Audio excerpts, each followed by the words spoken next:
क्या आप जानते हैं कि भारत के करोड़ों लोग हर शुक्रवार जिस देवी का व्रत रखते हैं, जिनके मंदिरों में घंटों लाइन में लगते हैं, जिनके नाम पर अपने बच्चों की मन्नतें मांगते हैं, उस देवी का नाम हिंदू धर्म के किसी भी प्राचीन ग्रंथ में एक बार भी नहीं आया है। न वेदों में, न पुराणों में, न उपनिषदों में, न किसी तंत्र शास्त्र में।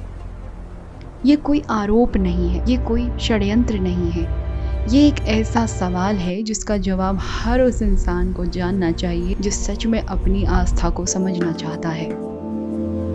तो आज हम बात करेंगे माँ संतोषी की, उनके जन्म की, उनके इतिहास की और उस पूरी कहानी को जो बॉलीवुड से शुरू होकर करोड़ों घर के पूजा घरों तक पहुंचती है। लेकिन इससे पहले एक ज़रूरी बात, इस चैनल पर हम हमेशा सच के साथ खड़े रहते हैं और सच बोलने के लिए कभी कभी वो बातें करनी पड़ती हैं जो शायद कुछ लोगों को असहज कर दें। अगर आपकी माँ संतोषी में गहरी आस्था है तो पहली बात ये जान लीजिए कि ये वीडियो आपकी भावनाओं को ठेस पहुँचाने के लिए नहीं बनाई गई है। हम खुद शक्ति उपासक हैं। देवी माँ के प्रति हमारे मन में पूर्ण श्रद्धा है, लेकिन श्रद्धा और अश्रद्धा में फ़र्क होता है और वो फ़र्क समझाना यही इस चैनल का उद्देश्य है। तो कृपया वीडियो को पूरा देखिए, जल्दीबाजी में कोई राय मत बनाइए और अगर वीडियो पसंद आए तो लाइक, शेयर और सब्सक्राइब ज़रूर करें। अब चलते हैं असली कहानी की तरफ। सनातन धर्म इस धरती का सबसे पुराना धर्म है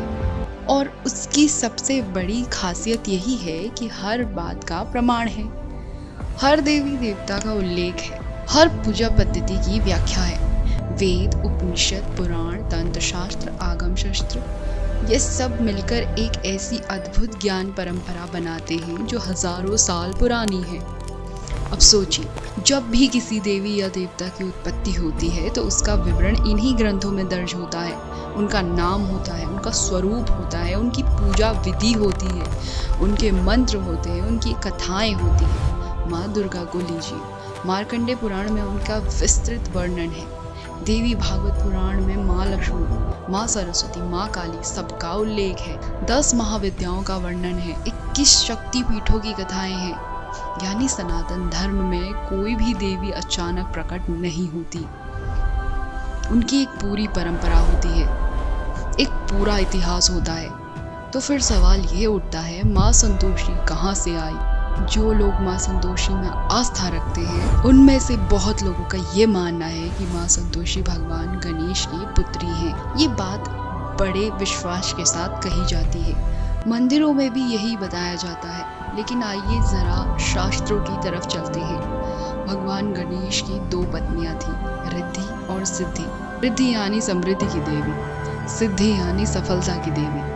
इन दोनों से गणेश जी के 2 पुत्र हुए, एक का नाम था शुभ और दूसरे का नाम था लाभ। ये बात मुग्दल पुराण में स्पष्ट रूप से लिखी है। गणेश पुराण में भी इसका उल्लेख है, लेकिन कहीं भी किसी भी पुराण में, किसी भी ग्रंथ में गणेश जी की किसी पुत्री का नाम नहीं आता और संतोषी नाम की पुत्री का तो बिल्कुल भी नहीं। और यहाँ एक दिलचस्प और भाष्य तथ्य है। संस्कृत और हिंदी में संतोषी शब्द पुल्लिंग है, यानी यह पुरुष के लिए प्रयुक्त होता है।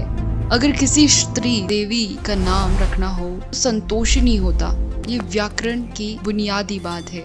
तो जो देवी है ही नहीं शास्त्रों में, उनका नाम भी व्याकरण की दृष्टि से सही नहीं है। अब हम बताते हैं उस दौर में जब माँ संतोषी पहली बार सार्वजनिक रूप से सामने आई। 1960 का दशक था।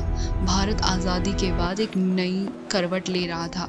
शहर बड़े हो रहे थे, गांवों से लोग शहरों की तरफ आ रहे थे। एक आम इंसान की जिंदगी में अनिश्चितता थी, संघर्ष था और उस संघर्ष के बीच में एक ऐसी शक्ति की तलाश थी जो उनकी मनोकामनाएं पूरी करे। इसी दौर में कुछ स्थानों पर माँ संतोषी के छोटे छोटे मंदिर बनने लगे। इनके साथ व्रत कथाएं जुड़ने लगी, पैम्पलेट छपने लगे। उन पैम्पलेटों में लिखा होता था यही कि जो माँ संतोषी का व्रत रखेगा वो सुखी होगा, समृद्ध होगा, उसकी सारी मनोकामनाएं पूरी होंगी और जो नहीं रखेगा उसके घर में आएगा दुख, परेशानियां। ये वही मनोविज्ञान है जो आज भी व्हाट्सएप के चेन मैसेज में दिखता है। ये मैसेज 10 लोगों को भेजो तो चमत्कार होगा, नहीं भेजे तो बुरा होगा। डर और लालच, ये दो भावनाएं मिलकर किसी भी विचार को तेजी से फैला सकती हैं, और यही हुआ। लेकिन असली विस्फोट तो अभी आना बाकी था। साल था 1975। इंडियन सिनेमास के इतिहास में ये साल कई कारणों से याद किया जाता है। इसी साल शोले आई थी, इसी साल दीवार आई थी, लेकिन एक और फिल्म आई थी उस साल, जय संतोषी माँ। ये फिल्म कोई बड़े बजट की फिल्म नहीं थी, कोई बड़े सितारे नहीं थे इसमें, लेकिन इसमें जो किया वो किसी भी बड़ी फिल्म ने नहीं किया। इस फिल्म में माँ संतोषी को एक काल्पनिक देवी से निकालकर करोड़ों भारतीयों के दिल में स्थापित कर दिया। फिल्म में दिखाया गया कि माँ संतोषी गणेश जी की पुत्री है, उनके पास शक्ति है, वो भक्तों की रक्षा करती है, उनके व्रत से सारे मुसीबतें शांत हो जाते हैं। और लोगों ने, भावुक श्रद्धालु सरल भारतीय दर्शकों ने इस फिल्म को सच मान लिया। सिनेमा घर में लोग जूते बाहर निकाल कर अंदर जाने लगे। फिल्म के दौरान घंटियां बजाते थे, आंखों में आंसू लेकर बाहर निकलते थे। ये सिनेमा नहीं था, उनके लिए दर्शन था। और इसी एक फिल्म ने वो काम किया जो सदियों में होना चाहिए था। उसने एक ऐसी देवी को जन्म दिया जिसका कोई शास्त्रीय आधार नहीं था। यहाँ रुककर एक जरूरी बात करनी है। ये घटना यानी सिनेमा या लोक संस्कृत के जरिए किसी को देवता का दर्जा मिलना, ये सिर्फ माँ संतोषी के साथ नहीं हुआ। साईं बाबा को ही ले लीजिए, वो एक ऐसे फकीर थे, वो एक इंसान थे। उनका जीवन काल 19वीं और 20वीं सदी का था। उनके बारे में तो कोई वेद में नहीं बोलता, ना कोई पुराण, लेकिन आज उनके मंदिर इस देश के कोने कोने में हैं, और उन्हें भी बॉलीवुड ने ही बड़े पर्दे पर देवता के रूप में स्थापित किया। यह एक पैटर्न है, जब किसी इंसान या काल्पनिक किरदार को बार बार देवीय रूप में दिखाया जाए तो उसके इर्द गिर्द आस्था का एक पूरा तंत्र खड़ा हो जाता है। मंदिर बनते हैं, व्रत होती है, कथाएं होती हैं, और फिर एक दिन वो इतना बड़ा हो जाता है कि सवाल उठना भी लोगों को गलत लगने लगता है। अब आप सोच रहे होंगे, ठीक है, शास्त्रों में ये नाम ही तो नहीं है, लेकिन हमने तो व्रत रखा है और हमारा काम बन गया, हमने मांगा और हमें मिल गया, ये सब क्या था? ये सवाल बहुत ज़रूरी है और इसका जवाब बहुत गहरा। देखिए, इस दुनिया में अनेक धर्म हैं, ईसाई धर्म, इस्लाम, बौद्ध धर्म, जैन धर्म। हर धर्म में लोग अपने ईश्वर से मांगते हैं और हर धर्म में लोगों की मनोकामनाएं पूरी होती हैं। इसका क्या मतलब? क्या इसका मतलब ये है कि सब अलग अलग ईश्वर सच में अलग अलग हैं? नहीं, सनातन दर्शन कहता है परम ब्रह्म एक है, वही सुप्रीम पावर है, और जो भी कोई किसी भी नाम से, किसी भी रूप से सच्चे मन से उसे पुकारता है तो वो पुकार उसी एक परम ब्रह्म तक पहुंचती है।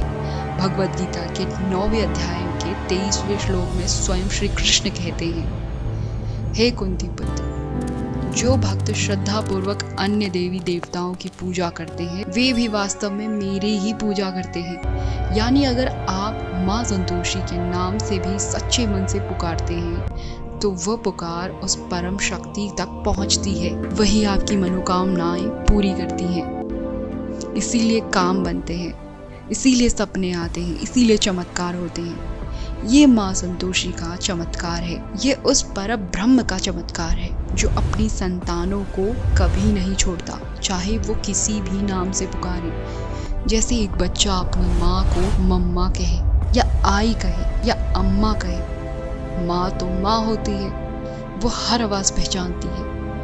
ये सिर्फ हमारी राय नहीं, देश के बड़े बड़े धर्माचार्यों ने, विद्वान पंडितों ने, शास्त्रज्ञों ने स्पष्ट रूप से कहा है कि माँ संतोषी का कोई शास्त्रीय आधार नहीं है। उन्होंने कहा है, पहले बताइए किस शास्त्र में संतोषी माँ का नाम आया है?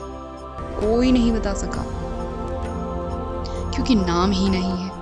शास्त्र में हमें देवी देवताओं के बारे में जानकारी देते हैं, अगर शास्त्र में उल्लेख नहीं है तो वो देवी शास्त्र सम्मत नहीं है। इतनी सीधी बात है। अगर आपको स्त्री के रूप में ईश्वर की उपासना करनी है, और ये बहुत पावन भावना है, आदि शक्ति माँ गौरी है, माँ दुर्गा है, माँ काली है, माँ लक्ष्मी है, माँ सरस्वती है, इनका विवरण शास्त्रों में है, इनकी महिमा असीम है, इनके मंत्र हैं, इनकी कथाएं हैं, इनकी पूजा पद्धति है और सबसे बड़ी बात, ये सब प्रमाणित है। आप इनकी उपासना करें पूरी श्रद्धा से, पूरे विश्वास से। ये सच्ची भक्ति है। आज भी इस पूरी बातचीत में हमने जो कुछ भी कहा वो किसी की भावनाओं को तोड़ने के लिए नहीं कहा। हमने कहा क्योंकि सब सच जानने के अधिकारी हैं, हर इंसान को है हक। हमने कहा क्योंकि सनातन धर्म इतना महान, इतना गहरा है, उसे किसी फिल्मी देवी की ज़रूरत नहीं है। हमने कहा क्योंकि जब आस्था सच्ची हो, ज्ञान पर टिकी हो, तो वो और भी शक्तिशाली बन जाती है। अगर आपके मन में भी अभी भी कोई सवाल है, कमेंट बॉक्स में लिखिए, हम ज़रूर जवाब देंगे। लाइक करें, शेयर करें और इस चैनल को सब्सक्राइब करें। जय भगवती माँ, हर हर महादेव।